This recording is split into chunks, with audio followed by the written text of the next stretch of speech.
మాకొద్దు, వెల్లువెత్తుతున్న ఫిర్యాదులు అక్రమాలపై విచారణ జరిపించాలని డిమాండ్లు. వివాదాల కేరాఫ్ గా సర్కార్ యూనివర్సిటీలోని వైస్ ఛాన్సలర్లు. అంతా వాళ్ళ ఇష్టారాజ్యం. భూముల లీజులు, నియామకాల్లో గోల్మాల్, నిధుల దుర్వినియోగం, వసూళ్ల దందా ప్రశ్నిస్తే విద్యార్థులపై అక్రమ కేసులు. నాడు బీఆర్ఎస్ కు అనుకూలంగా ఎన్నికల్లో ప్రచారాలు, పత్రికల్లో వ్యాసాలు కూడా రాసిరట వీళ్ళు వీసీలు. సూడిగా ఇగో ఓయూవీసీ ఛాంబర్ ఎదుట విద్యార్థుల ఆందోళన. పైరవీలతో వచ్చిన వాళ్ళే ఎక్కువ.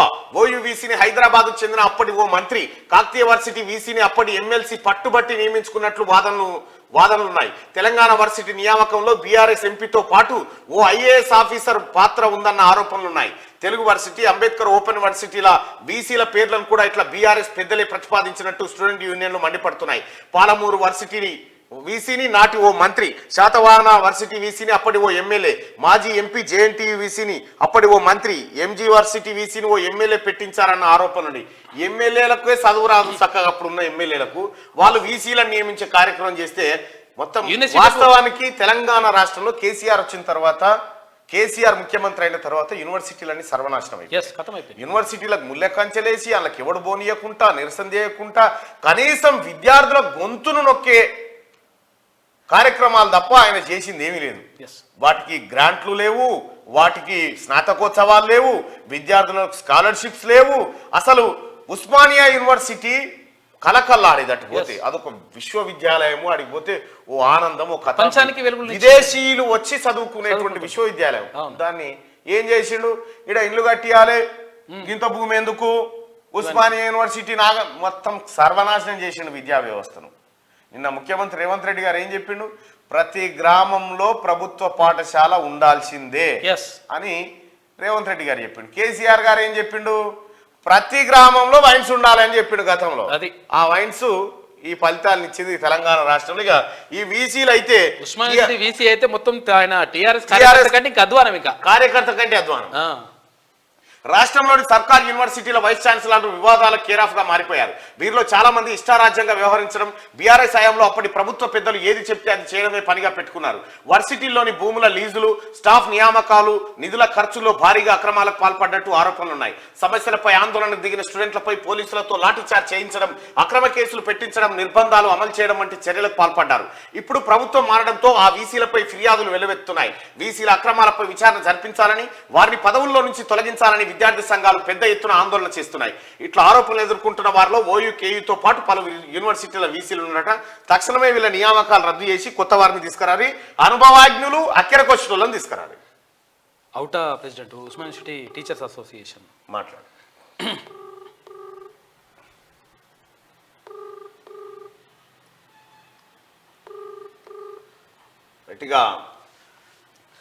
Hello, good morning sir. Hello, good morning sir. మీరు లైవ్ లో ఉన్నారు కీనూస్ లో. తిన్వన్ మళ్ళీ మాట్లాడతారు ఒకసారి, మాట్లాడండి సార్. ఏది వీడియో ఉంది, వాయిస్ ఇస్తాను నేను. వాయిసే కావాలి, వాయిసే మాట్లాడండి. యూనివర్సిటీల వీసీల చుట్టూ వివాదాలు ముసురుకున్నాయి. గత ప్రభుత్వం టీఆర్ఎస్ పార్టీ కార్యకర్తల అసంతోలను తీసుకొచ్చి వీసీలను నియమించారు. కాబట్టి ఈ వీసీలను ప్రక్షాళన చేయాల్సిందే, వీసీలు మాకొద్దని స్టూడెంట్ యూనియన్లు ధర్నా చేస్తున్నాయి. మీరు అక్కడ టీచర్స్ అసోసియేషన్స్ గా ప్రెసిడెంట్ గా మీరు ఏం చెప్పదలుచుకున్నారు ఈ అంశం? అంటే అసోసియేషన్ అయితే ఒక అధ్యాపకుని వైస్ ఛాన్సలర్ గా నియమించారు కాబట్టి సమస్యలు ఉన్నాయి. మేము కూడా కాదనట్లేదు, సమస్యలు ఉన్నాయి. అంటే వెంటనే కాల్ఫార్ చేయమన్నమైతే అయితే ఆ విద్యార్థుల డిమాండ్ ఉంది. అయితే మేము అసోసియేషన్ తరఫుగా అధ్యాపకుడుగా వాళ్ళ పనితీరును పరీక్షించి ప్రక్షాళన చేయాల్సిన అవసరం ఉందని అంటున్నాము. అయితే మా దగ్గర యూనివర్సిటీలో ఏంటంటే మొన్న జరిగిన ప్రమోషన్స్ లో కొన్ని అవకతవకలు జరిగినాయి. సో దానిపైన విచారణ జరిపించి ఆయన తీసేయాల్సిన అవసరం ఉంది ఎంతైనా. మొత్తం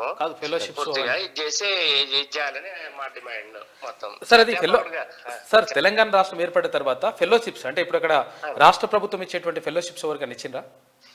ఇప్పటికైతే వచ్చినట్టు దాఖలాలు అయితే లేవు సార్. వాళ్ళు ఉన్నాయని అంటున్నారు కానీ ఇప్పటిదాకా ఒక్కరికైనా ఇచ్చిండ్రా? ఎందుకనంటే గత ప్రభుత్వంలో అంటే ఇప్పుడు ఉమ్మడి రాష్ట్రంలో కనీసం మినిమం ఒక 10,000 రూపాయలు పరిశోధకులకు అంటే పిహెచ్డి స్కాలర్స్కి ఇచ్చేది. ఈ ప్రభుత్వం ₹1 ఇచ్చిందా ఒక్కరికన్నా? లేదు. అంటే ఇప్పటిదాకా అయితే ఉన్నట్టయితే దాఖలాలు లేవు. కాకపోతే వాళ్ళు ఒకరిద్దరికి ఇచ్చినట్టుగా మధ్య ఒకటి చూపించారు సార్. వాళ్ళు ఈ విషయం చూపించడం లేదు, లేదు సార్. నేను కూడా స్కాలర్ని. అదే తర్వాత ఇంకొకటి ఏంటంటే ఇప్పుడు అసలు యాక్చువల్ గా అంటే యూనివర్సిటీకి సంబంధించినటువంటి భూములు లీజుకి ఇవ్వడం, తర్వాత దాంట్లో అంత అవకతవకలు జరిగినట్టుగా మీరు గతంలో మీరు కూడా ఆరోపణలు చేసిండ్రు, వాస్తవమేనా? దానికి సంబంధించి చెప్పండి. అదే ఇప్పుడు భూములు యూనివర్సిటీ చుట్టూ ఉన్న భూములను మాత్రం ఆయన ఇది గత ప్రభుత్వానికి ధారాదత్తం చేయడానికి ప్రయత్నాలు అయితే చేసాను మన సారు.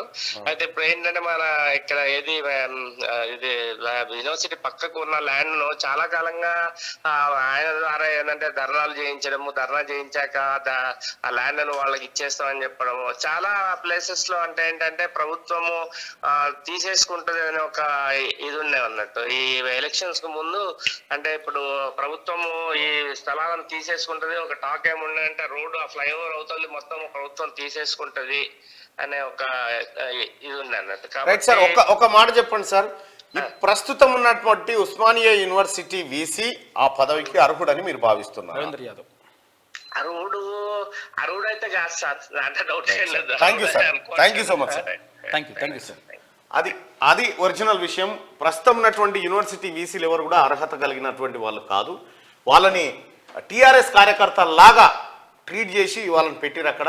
వాళ్ళు టీఆర్ఎస్ పార్టీకి పనిచేయడం తప్ప మరో టీఆర్ఎస్ భవన్ లెక్క నడిచింది తప్ప అది యూనివర్సిటీ అక్కడ కనీసం ధర్నాలు చేసుకోవడం, కనీసం నిరసన చెప్పే అది అవన్నీ కూడా తీసేసి దుర్మార్గుడు మొత్తం. తర్వాత వీళ్ళని ఉద్యోగులను తీసేసి అక్కడ ఎవరు వీళ్ళు ఉండే ఎవరు సెక్యూరిటీ గార్డ్ వాళ్ళకి 8,000 రూపాయల జీతం ఉంటే ఇప్పుడు వీళ్ళకి 28,000 రూపాయల జీతం తోటి పెట్టేసి కొత్త వాళ్ళని తీసుకొచ్చేసి అట్లా కమిషన్లు కొట్టేసి